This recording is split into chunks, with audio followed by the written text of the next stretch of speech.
talking about Tropical Storm Ian here. We have a lot going on in the tropics with a couple of named systems and even a tropical wave to watch, but all eyes are really on this system, and that is because Southwest Florida is in the forecast track cone. So taking a look right now, that 8 a.m. advisory just coming in, looks like we're not seeing too much of a difference when it comes to wind speeds. That's because of a lot of wind shear. Wind speeds still sitting at 45 miles per hour, gusts up to 60 miles per hour. And you can see that eye of the storm right now. It is going to be roughly 300 miles south-southeast of Kingston, Jamaica, and slowly moving south of Hispaniola. You can actually really see the wind shear that's impacting the system on our infrared satellite. So that system shows all of the convective energy is going to be closer to the west side of the eye of the storm. And you see that feathering effect right there? That's also an effect of the wind shear. That's good there, though, because it's keeping it as a weaker system. If this system didn't have that wind shear and it was already strengthening and then it was expected to come towards our state,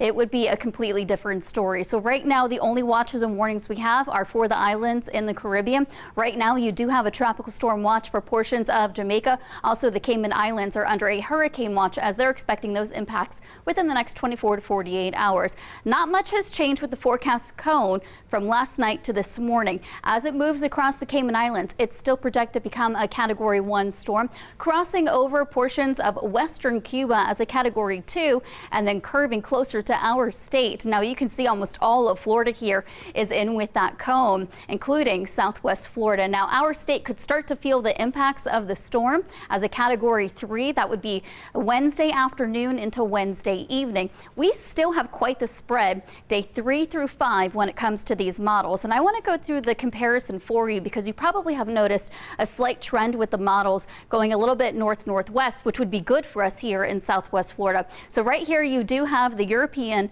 and also the GFS model. So the GFS is going to be in yellow. You have the Euro over in blue. Very much parallel as it moves over the western side of Cuba. But as it goes through the Gulf, here's where the biggest difference comes. It has a sharper curve for the Euro closer to Southwest Florida, but the GFS, it goes more northwest through the Gulf and closer to the Florida Panhandle. So what do you need to know? This system is expected to intensify through the weekend. It's something we will be keeping our eye on. Now the forecast track can and will shift as new data comes in. Make sure you are signed up for the Fox 4 app, so while you're out and about this weekend, you're getting all of those alerts as more information comes into us and we push it out to you.